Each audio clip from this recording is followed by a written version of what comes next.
Welcome back to another video. You might see a couple of the cold frames behind me. However, that will not be the topic of today's video. Instead, I will be talking about sweet fennel and what kind of specific attributes that plant can have. So sweet fennel, it's another one of those umbelliferous vegetables. So it's in the carrot family, right? Along with carrots, celery, parsley, parsnips, and all those kinds of plants. And it can be used in similar ways. Right, the leaves are edible fresh. They're pretty pungent, very aromatic, as are the seeds. They've also been used as a seasoning in various types of soups, tea mixes and blends. They've even been used in sausage. The flowers are edible when they pop open. The immature green seeds are edible too. The roots, not sure if I mentioned that already. I don't think I did. But the roots you can pull up of the first year plant. Probably after that they might get a little bit too fibrous and tough to really be meaningfully edible, but I'm not totally sure on that. But generally, for most species, the end of the first year, right in the fall, during the winter, even into the early spring, these roots can be harvested and eaten.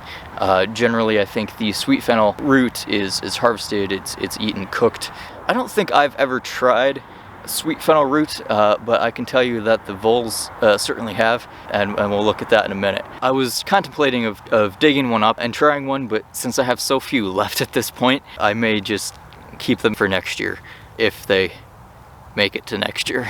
Okay, so here we have some sweet fennel plants. These I germinated them inside, I think back in February, I want to say, probably early February, and the seed was like, I don't know, 4 or 5 years old, and I had excellent germination. I know like a lot of members of the carrot family don't generally last terribly long, but these really seem to have some pretty good longevity. You can see even here, even now in mid-December, the plants are still green and lively, at least the ones that the voles didn't get to. And there's some nice young growth down in here, you know, completely edible fresh. Kind of has like a candy, kind of anise type flavor.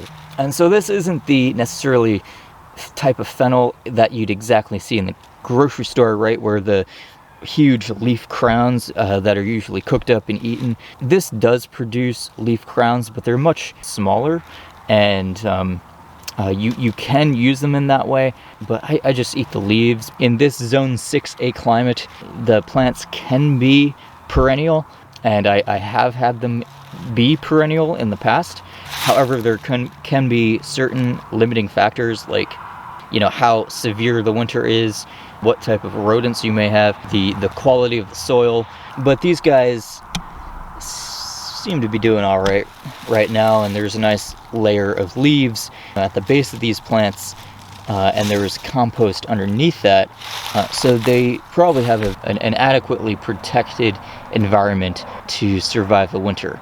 Of course, it is a protected environment that also suits the voles and mice that like to frequent this area.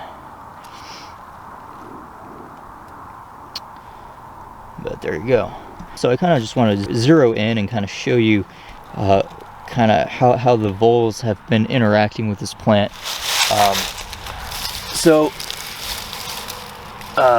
This is essentially what happens. Apparently it has a very large, like, underground type stem, or maybe that is the root. I don't know, but it's been, whatever it is, it's been chewed up pretty good, and it kind of gnawed off at the base there. And this is what these plants came from. I wonder if I might be able to even stick this back in the ground and see if it does anything.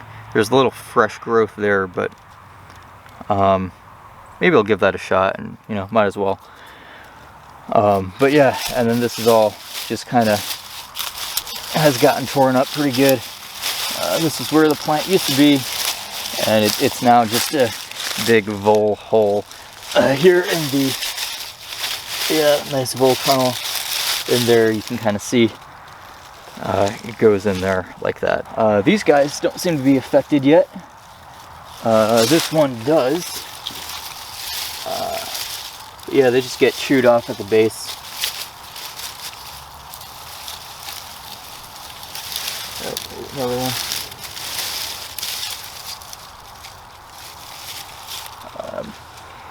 I was really kind of optimistic that this wouldn't happen because the fennel is really like an aromatic plant kind of in many ways, but evidently that's not the case. Fortunately, I do have a lot more seeds, and knowing this now, I can kind of, maybe I'll let the voles get some of them, but maybe I'll plant them a little bit more intensively throughout the garden area.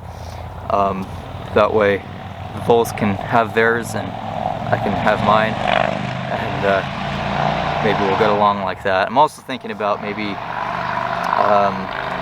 putting in some hawk and owl perches in the garden, just to kind of maintain a sense of balance. Not that I need to get rid of the vole population completely, but they do multiply fast and they need to eat a lot, like the equivalent of their entire body weight in one day or something, because they have a really fast metabolism. And you know, if you can provide food for the voles but also kind of provide a sense of balance in the form of owls or hawks. I know there's a friendly neighborhood cat that likes to walk around here every once in a while, and he has done a good job in the past, but he's got to get his act together now. But yeah, fortunately I do have a lot more seeds inside. Maybe next year, maybe I'll try sampling a root, but I think right now I'm just going to try to work with what I have, and hopefully these plants can, or what's left of them, can survive into next year. Another note, like in terms of the companion planting, a lot of people will commonly advise that you plant the sweet fennel far away from your garden, or like on the outer edges. A lot of people tend to claim that that it tends to have like an allelopathic relationship with a lot of other plants. In many ways, that may be true. Also, and many people do note this as well, that when the sweet fennel goes to flower, they attract these parasitic wasps and other beneficial insects that can be predatory for other pestilent insects that may be in the garden or on the landscape. So they can have that beneficial effect, but they may also have an allelopathic effect. Per my own experience, I haven't noticed too much of an issue growing it with other plants.